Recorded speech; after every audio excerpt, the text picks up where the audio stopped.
Examinando las teorías físicas de la relatividad, la teoría cuántica de campos o incluso la de los universos paralelos, encontramos razones teóricas importantes para considerar la posibilidad de que algún día podamos realizar viajes en el tiempo. La gran paradoja se encuentra en que si efectivamente desarrollaremos tal tecnología en el futuro, en nuestro presente ya habríamos sido visitados por nosotros mismos una vez puesta en marcha esa supuesta máquina. Para algunos científicos, si nadie proveniente del futuro ha logrado llegar hasta aquí, podría deberse a que nuestra raza, la humana, se agotará, se extinguirá antes de llegar a tal grado de evolución tecnológica. Pero existe otra posibilidad, y es que esos viajes en el espacio-tiempo ya se hayan producido y hayamos sido visitados por nuestros hermanos del futuro. De ser así, ¿cuándo vinieron? ¿Existe una relación entre esos posibles viajes en el tiempo y lo que hoy llamamos extraterrestres? Y lo que es más importante, ¿dejaron alguna evidencia de su viaje por el pasado? Creo que el mundo está más que capacitado para aceptar la posibilidad de que no seamos lo que creemos ser. Precisamente cuando encontramos lo imposible en la ciencia es cuando realmente podemos llegar a avanzar en ella. Es un reto, ¿no? Intentar explicar por qué hay determinados objetos que aparecen donde no deberían de estar.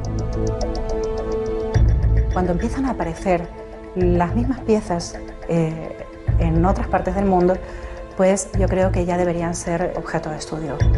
Todas esas cosas nos hacen pensar que tendríamos que revisar nuestra historia, que tal vez no fuimos los primeros con un desarrollo técnico en la Tierra, o que nuestras cronologías están absolutamente desfasadas. Es importante que la revisemos. La historia se va reescribiendo por sí sola con el paso del tiempo.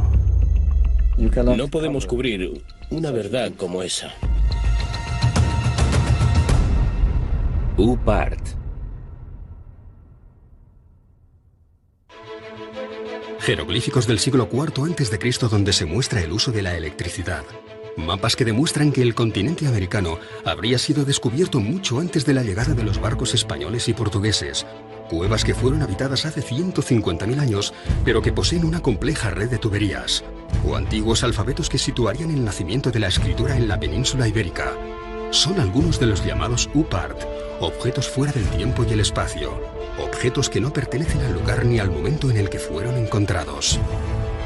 Son objetos tecnológicamente hablando que han sido encontrados en lugares pertenecientes a un periodo de la historia donde no deberían de estar, porque no había la tecnología en aquel tiempo como para desarrollar estos objetos. Lo curioso es cuando esos objetos no se resumen a uno, ni a dos, ni a tres, sino que estamos hablando de bastantes que son siendo encontrados. Se alejan un poco de lo que son los límites de los paradigmas históricos aceptados por nosotros, por los ámbitos académicos. Son objetos que aparecen en contextos espaciales o temporales extraños, alejados de los paradigmas históricos conocidos, o que demuestran algún tipo de tecnología más avanzada de lo normal para su tiempo y su espacio. Y constituyen un reto para la ciencia que los discrimina, porque no tiene cómo catalogarlos, pero también para los propios especialistas, porque nos lleva a preguntarnos muchas veces si en un pasado remoto hubo una tecnología más avanzada que la actual, y si eso fue así, ¿quién la puso encima de la Tierra? Por lo tanto, nos entronca directamente con las tesis de los antiguos astronautas, con las tesis extraterrestres. Cuando tú vas a lugares como Tiahuanaco y te plantas delante del monolito Bennett o del monolito Ponce, 7 metros de altura, es algo extraordinario, ¿no? Porque la sensación que te da al contemplar estas figuras es que no estás viendo a alguien del pasado. La sensación que te da es que estás viendo a alguien del futuro. Y eso se representó hace más de 4.000 años.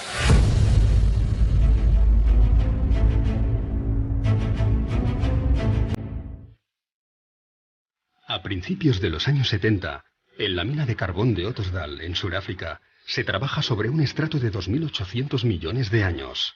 Los mineros, todos ellos locales, han encontrado unas extrañas bolitas metálicas. La roca de la que proceden corresponde a una era en la que supuestamente no existía ningún tipo de vida inteligente.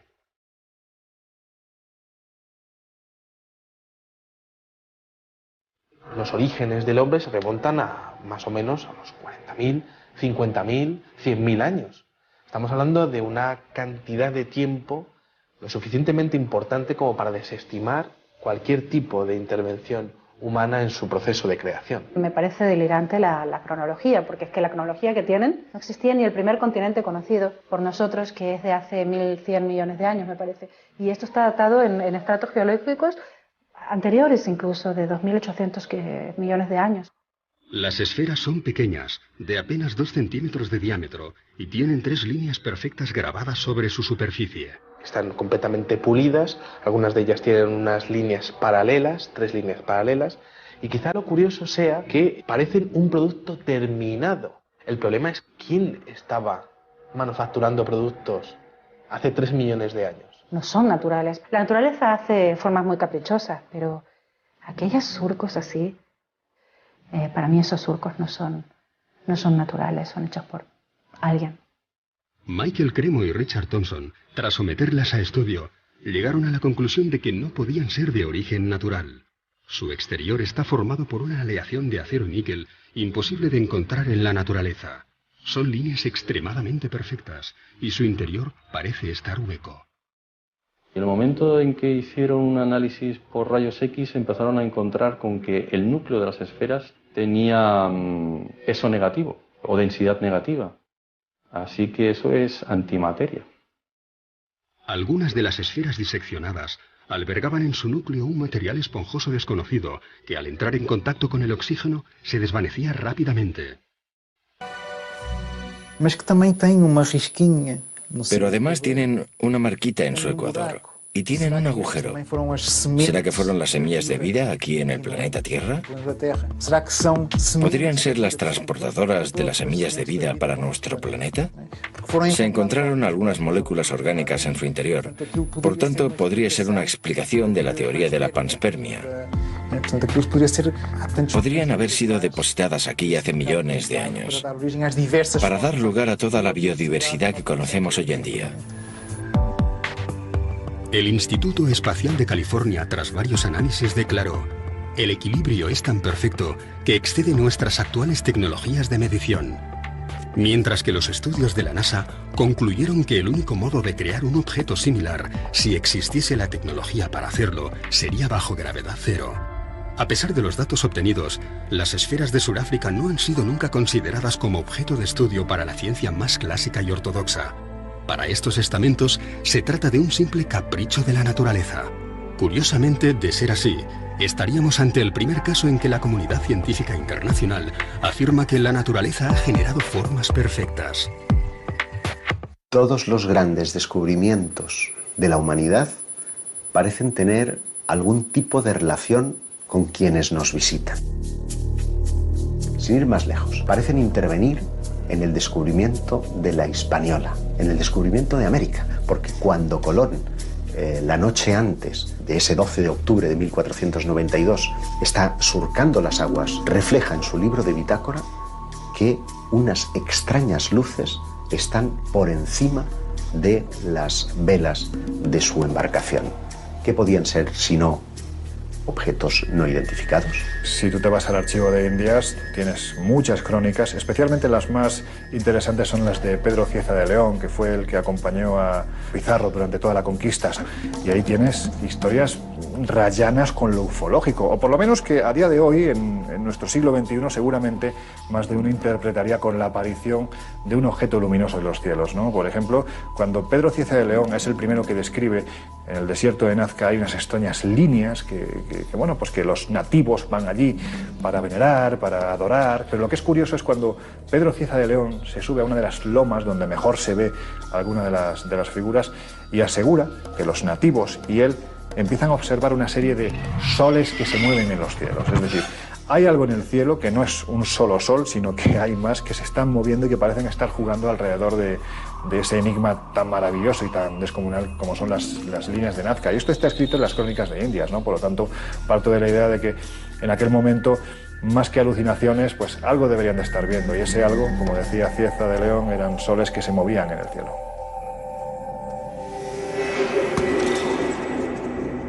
Si realmente estas luces u objetos no identificados acompañaron a los descubridores portugueses y españoles del siglo XVI, podrían estar también relacionadas con algunos de esos artefactos fuera del espacio y el tiempo que tanto intrigan a los historiadores.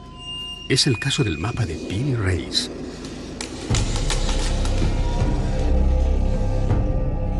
Nueve años después del descubrimiento de América, un corsario llamado Kemal Reis capturó 7 naves junto a las costas españolas.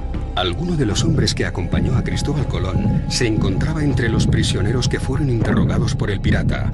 Así que encomendó a su sobrino, el almirante Piri Reis, que confeccionase un mapa del mundo conocido, basándose en el relato de aquellos españoles cautivos.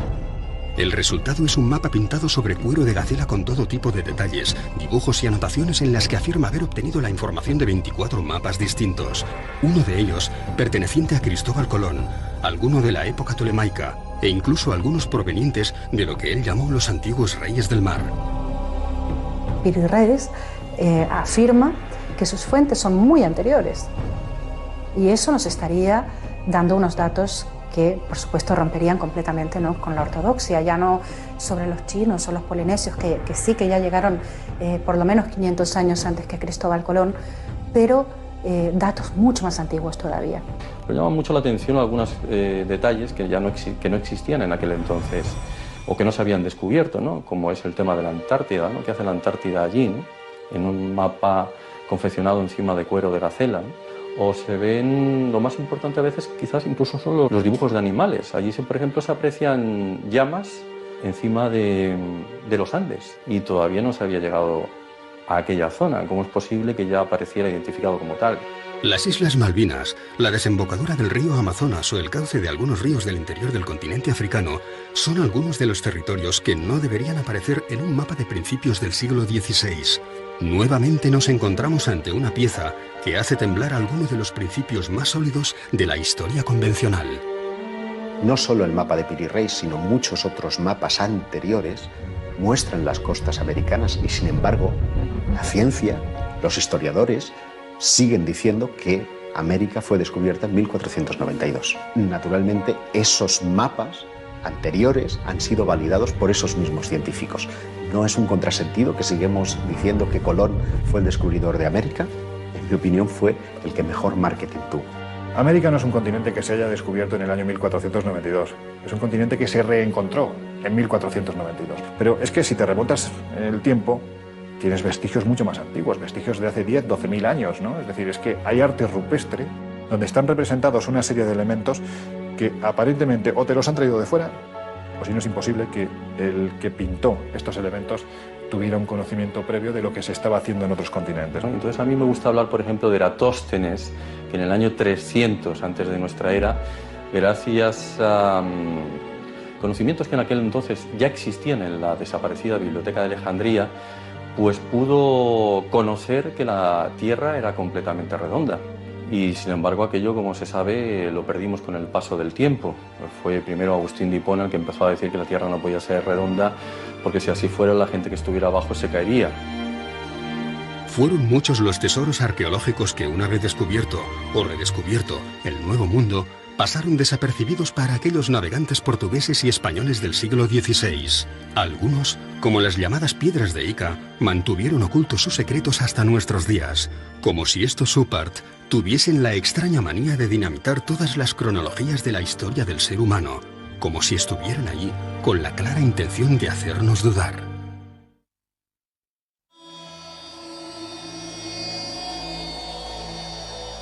Quizá otro de los oparts más interesantes de la historia venga de las piedras de Ica. Estos son unas piedras, unos cantos rodados que están marcados, que están pulidos, perfectamente pulidos, y que tienen unos extraños dibujos en su interior. Esas piedras están mostrando diferentes estados del desarrollo de diferentes dinosaurios. Están exponiendo conocimientos muy exhaustivos sobre operaciones prácticamente a corazón abierto. De grandes dinosaurios que están siendo cazados por los hombres de aquella época. Triceratops o plesiosaurios en esas piedras. Entonces, ¿cómo conocían la existencia de esos monstruos si es que no los habían visto en algún momento, ¿no? Están mostrando a una auténtica batalla entre seres humanos y dinosaurios, algo que es imposible de pensar para la ciencia actual. La historia que se cuenta en esas piedras de Ica es prácticamente ciencia ficción. fueron descubiertas en Perú en 1966 por el Dr. Cabrera, hombre de ciencias que rápidamente se percató de que las escenas que contenían no podían haber sido descritas por una cultura anterior al descubrimiento. La mayor colección de esas piedras, más de 300, se encuentra hoy en día en Barcelona. Transfusiones de sangre, trasplantes de órganos, lentes, catalejos e incluso telescopios. Para el Dr. Cabrera solo cabían dos opciones. O una antigua civilización poseía una tecnología capaz de romper con todas las cronologías oficiales de nuestra evolución, o alguien proveniente de las estrellas y de un mundo infinitamente más desarrollado que el nuestro les hizo entrega de estos conocimientos hace miles de años. Una de las piedras muestra que de una mujer embarazada, de la sangre de una mujer embarazada, va una especie de sonda y que está comunicada con una persona a la que le están haciendo una extracción de corazón. Cuando se descubrieron esas piedras, no se sabía que la sangre de las embarazadas podría mejorar y evitar el tema del rechazo a órganos nuevos. Eso no se sabía cuando se estaban extrayendo esas piedras.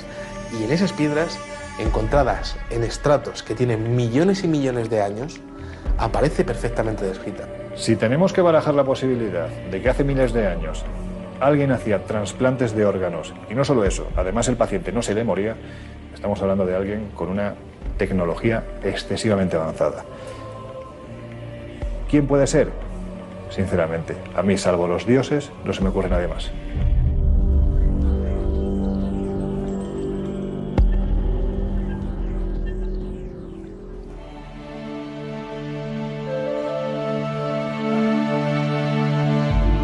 A principios del siglo XX se descubre el mecanismo de Antikythera, uno de los pocos UPAs reconocidos y validados por la comunidad científica internacional.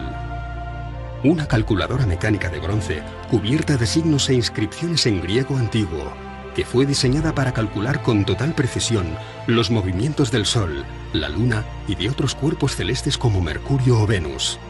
Podía predecir eclipses e incluso mostraba órbitas de planetas desconocidos en las fechas en las que fue datado.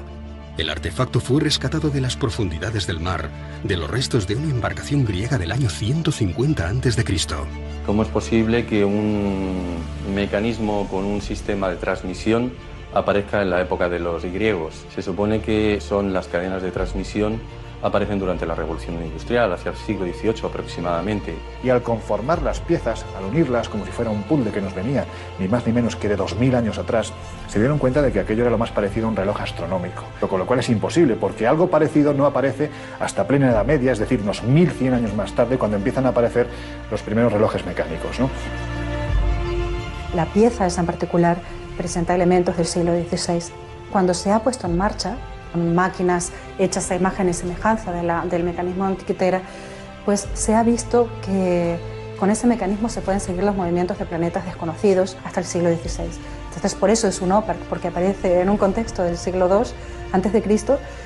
una máquina en la que se puede observar los movimientos de planetas desconocidos entonces. Lo que denotaba este hallazgo es que había servido, pues por ejemplo, para calcular los eclipses, los movimientos de los planetas, los movimientos del Sol, de la Luna, fenómenos astronómicos como solsticios, como equinoccios, en un tiempo en el que en teoría ese objeto no tenía que existir. ¿Qué hace una máquina propia de la revolución industrial en un barco anterior a nuestra era? Todo parece indicar que nuestros antepasados poseían un grado de conocimientos mucho más elevados de lo que podamos imaginar. Y siendo así, ¿quién puso en sus manos conocimientos del futuro? Para algunos, una inteligencia no terrestre pudo haberlos instruido. Para otros, deberíamos contemplar la posibilidad real de que pronto realizaremos viajes en el tiempo. Y para la mayoría, nos encontramos ante muchos interrogantes que simplemente no tienen explicación. 2 minutes, 10 seconds and counting. Oxidizer tanks in the second and third stages now have pressurized. T-minus 1 minute, 35 seconds. The third stage completely pressurized. Cuando aterrizamos sobre la Luna, yo estaba aquí en España en el 69. Creo que todos nosotros pensábamos, ¿y si encuentran algo en la Luna? No tiene por qué ser un platillo volador. Todo lo que necesitaban encontrar Era un arañazo que fuera artificial. Solo una marca que fuese artificial. No debería estar ahí. Eso cambiaría por completo lo que sabemos sobre nosotros y sobre el universo. La idea de que podamos encontrar uno de estos arañazos, no solo sobre una piedra terrestre, sino sobre alguno de los cuerpos celestes a los que poco a poco vamos acercándonos, es lo suficientemente inquietante como para que incluso la Asamblea General de las Naciones Unidas haya llegado a contemplarla. En 1992, el profesor Richard Hoagland expuso para la Asamblea todos los datos conocidos hasta el momento acerca de los restos arqueológicos con los que ya se habían topado algunas de nuestras sondas espaciales. Hoagland fue compañero de la universidad del famoso astrofísico Carl Sagan.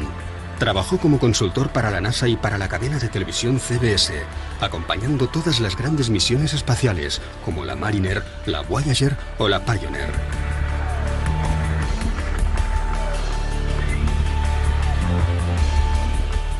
Pero fue la misión Viking la que, tras fotografiar sobre Marte una serie de formaciones rocosas muy similares a un rostro humano y lo que parecía ser las ruinas de una antigua civilización junto a una gigantesca pirámide, lo que llevó a Hoagland a especializarse en esta nueva modalidad de arqueología.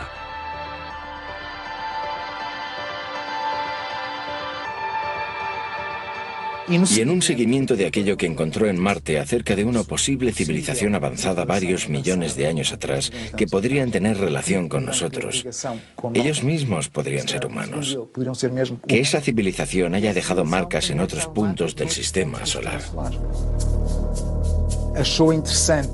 Le pareció interesante el hecho de que la NASA y la ESA mostraran gran interés en el estudio de un determinado asteroide alrededor de Marte.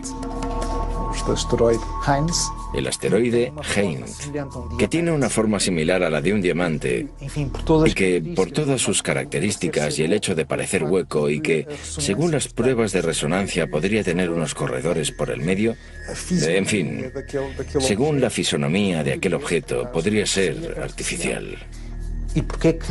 este interés tan grande en estudiar de diferentes... ¿Por qué ese interés por estudiar desde diferentes puntos de vista este pequeño asteroide? Siguiendo la hipótesis de que podría ser artificial, podría haber sido una estación espacial que estuviera allí como una ruina ambulante, aún en los tiempos de hoy, muy destruida pero aún a la deriva, a la espera de que alguien la encuentre. Si queremos, ya la encontró la NASA. Nosotros somos una partícula apenas en el universo, así que sería muy antropocentrista, ¿no? O antropocéntrico pensar que no hay nada más allá. De momento no hay pruebas contundentes de estructuras, sí de vida en otros planetas, pero no me extrañaría nada porque yo estoy convencida de que no estamos solos en el universo. Siguiendo esa óptica, fue intentando investigar. Siguiendo con esta óptica, fue investigando en otras partes del sistema solar qué más podría parecer artificial.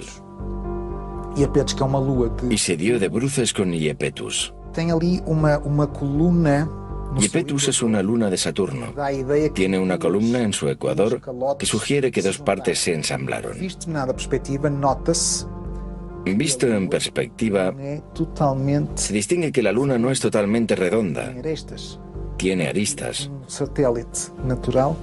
¿Cómo es que un satélite natural tiene aristas? Por otro lado, tiene una serie de pequeñas semejanzas con una estructura que estuviera cediendo. Buscó ejemplos de otras estructuras hexagonales para dar a entender que aquello efectivamente podría ser artificial, haber sido construido desde dentro con diferentes hexágonos, formando una estructura que habría ido cediendo a lo largo de millares y millares y millares de años. Es gracioso también su parecido con la llamada Estrella de la Muerte de George Lucas, de la película La Guerra de las Galaxias.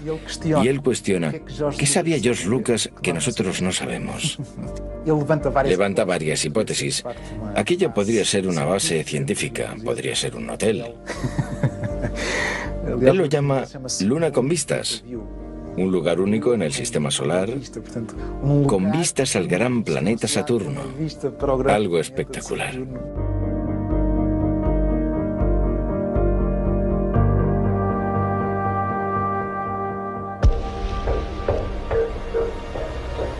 ¿Dónde viene escrito quiénes somos? O mejor dicho, ¿dónde viene escrito quiénes fuimos? Puede que aún no hayamos encontrado la pieza arqueológica definitiva, pero da la sensación de que, cuanto más excavamos y removemos nuestro pasado, más preguntas desenterramos. Está admitido que el nacimiento de la escritura está en torno al 3500 a.C. en la región de Mesopotamia. Pero, sin embargo, algunos hallazgos inquietantes hacen preguntarnos y cuestionarnos si esa datación es fidedigna, porque, por ejemplo, en Francia como en Portugal hemos encontrado alfabetos que parecen aludir a que el inicio de la escritura habría entrado por la península ibérica. En Albaón, a finales del siglo XIX, por allá por 1895 y hasta 1903, se encontraron en las inmediaciones de Dólmenes algunas piedras zoomorfas y antropomorfas que presentaban unos grabados parecidos a los de los signos iberotartésicos. Con figuras antropomórficas, zoomórficas, montando animales. Pero también, y es lo más importante, un conjunto de inscripciones muy próximas a un alfabeto. Por el contexto en el que fueron encontrados, porque esto sí que fue encontrado en un contexto arqueológico, y parecían tener casi 6.000 años, o sea, las dataron en el 4000 a.C. Esto, pues claro que rompería con el típico paradigma de que la escritura nació en Mesopotamia. Podría haber nacido en la península ibérica. Unos años más tarde, en los años 20, creo que fue en 1924, se encontraron los famosos signos de Glosel cerca de Vichy, en Francia, que también se parecían, curiosamente, a estos signos iberotartésicos y a los signos de Albaón. Y, increíblemente, Glosel dio fechas de hasta 17.000 años.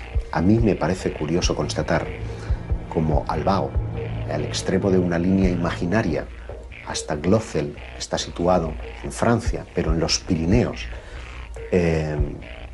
es el punto de partida y de final de una línea que tiene dos relaciones claras. Una con los megalíticos. En toda esa línea vamos a encontrar dólmenes y menires como si fueran mojones que van marcando una ruta específica. Una ruta, y es curioso, que tiene que ver con los objetos volantes no identificados. Un investigador galo, Aimé Michel, constató cómo todos los avistamientos que se producían en un solo día, en la década de los 60, parecían estar describiendo líneas rectas sobre los mapas. La más importante de todas ellas tenía su inicio en Vichy, en Francia, donde se descubrió el alfabeto de Glosel, y terminaba en Portugal, en Albao.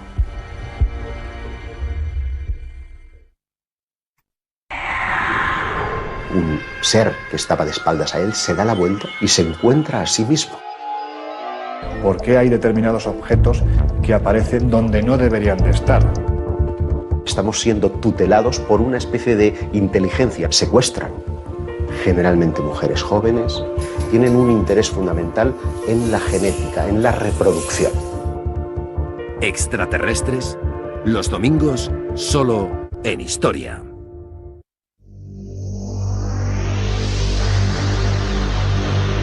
Uno de los oparts más interesantes es un tornillo que encontraron en una región de Rusia. Encontraron unas piedras que tenían 300 millones de años.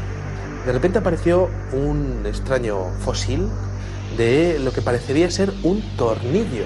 Claro, ¿quién estaba hace 300 millones de años manufacturando un tornillo de tales características? Ese tornillo tenía 2 centímetros de dimensiones.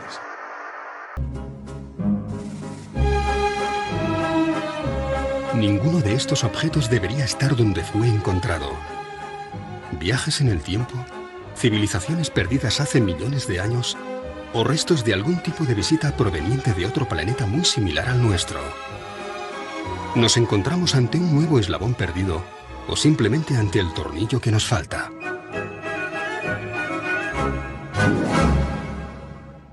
Si tú coges un metro, por ejemplo, como medida, y pones aquí al principio del metro 200.000 años, 200.000 que es nada, y pones aquí el año 2013 que estamos, hemos tenido en nuestra historia creo, no sé si son 17 o 19 civilizaciones, fenicias, faraónicas, romanas, griegas, españolas, etcétera, etcétera, en los últimos 5.000 años. A esta escala de 1 metro, 200.000.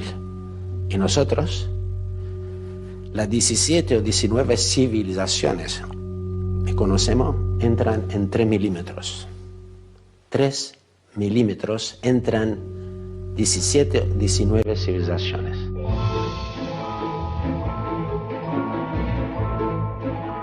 A principios del pasado siglo, se generalizó la creencia de que el ser humano ya había inventado todo lo que se podía inventar.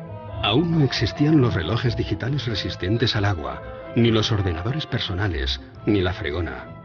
Einstein aún no había desarrollado la teoría de la relatividad, no existía la máquina de coser, y los microchips y el láser no formaban parte ni de la ciencia ficción. ¿Cómo reaccionaría una persona de 1903 al encontrarse ante un ascensor, unos prismáticos o unos auriculares? Seguramente del mismo modo que nosotros, hoy, reaccionamos ante una serie de objetos que no logramos catalogar. Los UPART no solamente ponen en jaque a la ciencia más convencional, sino que desafían toda la lógica de nuestro evolucionado siglo XXI. Esto es un teléfono móvil que mi hija que llama eso un dinosaurio, pero en fin, es un teléfono móvil. Si yo cojo este teléfono móvil y lo voy atrás en el tiempo, no mucho, a 70 años, y tengo una mesa de 4 genios, Von Braun, Oppenheimer, Fermi, Einstein, y le pongo eso en la mesa. Y lo miran y le digo, ¿qué es? Son genios, cuidado. No sabe. Desde siempre creo que el ser humano ha tenido miedo a lo desconocido, ha tenido temor a los cambios, a la evolución de sus creencias. Por lo tanto, yo creo que no es nada raro que ante la aparición de un OPART sientan este miedo, porque esto podría traspasar los límites de los paradigmas históricos que eran aceptados hasta entonces. Si encontramos un artefacto que pueda probar, ¿quién sabe? Que ha habido visitas extraterrestres. La gran pregunta es ¿cómo y quién se va a hacer cargo de ello? Entonces es incómodo para la ciencia, pero es incómodo también para los especialistas más heterodoxos. ¿Y dónde radica precisamente su esplendor? Pues en que revela un nivel de tecnología impropio para la época en la que fueron encontrados. A la gente no le gustan los cambios. Estos son templos mortuorios, esto es tal y esto es cual. No, no podemos. No podemos porque necesitamos entender qué hacemos en este planeta. Necesitamos saber por qué estamos aquí, de dónde venimos, por qué somos tan diferentes del resto de la naturaleza. Y si eso nos conduce a algo más, si nos conduce a otro tipo de conexiones, ¿por qué no? Podríamos estar conectados con el cosmos.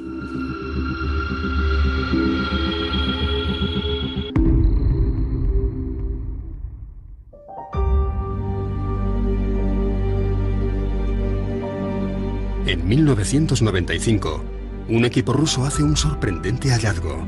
Una enorme losa de piedra que parece mostrar un mapa tridimensional de los montes Urales.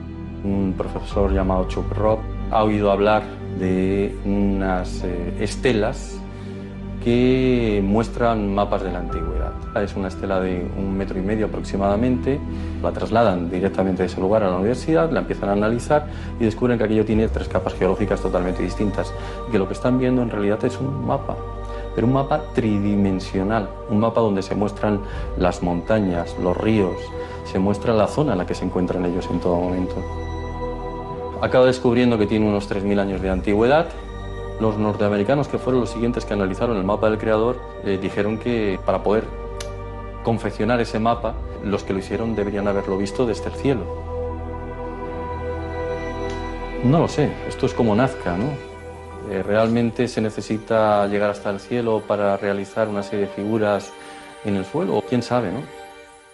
Un UPART es un objeto que se encuentra fuera de lugar o incluso fuera de su tiempo. Por ejemplo, en el siglo XIX los periódicos estaban repletos de casos de cadenas de oro o de monedas u otros objetos, incluso una campana que supuestamente habían encontrado en una mina de carbón. Por lo tanto, tendría millones de años de edad. Se publicó un libro que se llamaba Forbidden Archaeology, donde se recogen casos de UPARs, no solo de objetos artificiales que muestran algún tipo de inteligencia avanzada, sino también de herramientas prehistóricas encontradas en estratos en la Tierra donde no deberían estar.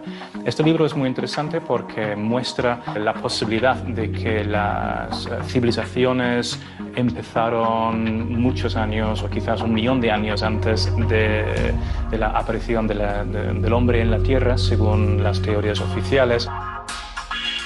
Uno de los casos recogidos en el libro de la arqueología prohibida es el de una pequeña lente de vidrio extraída por los arqueólogos en Egipto.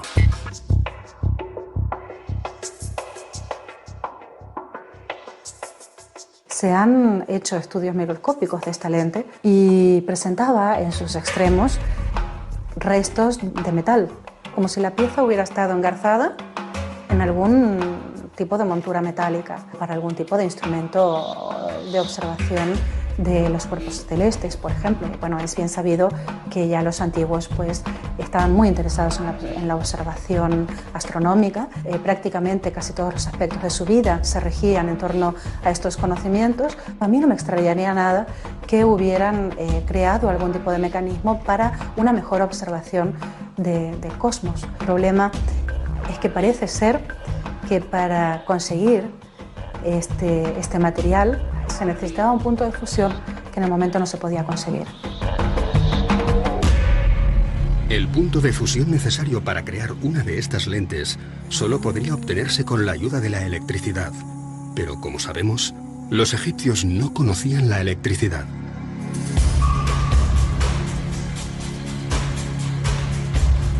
En 1931, Wilhelm König encuentra en unas excavaciones unas extrañas vasijas con unos hierros en su interior.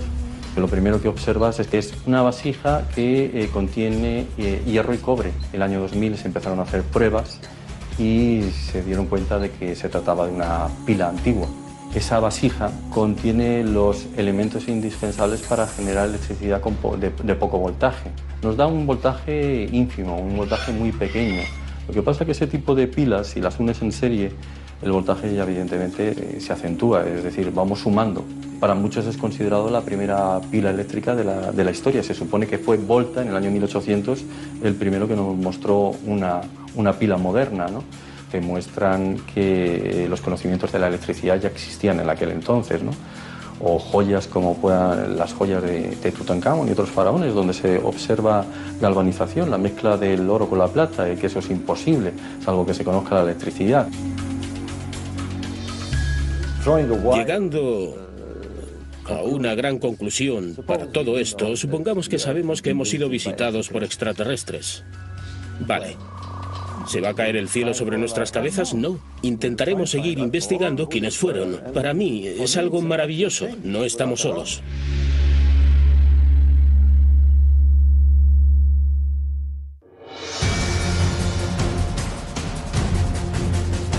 Hallazgos arqueológicos provenientes del pasado que solo pudieron haberse construido en el futuro.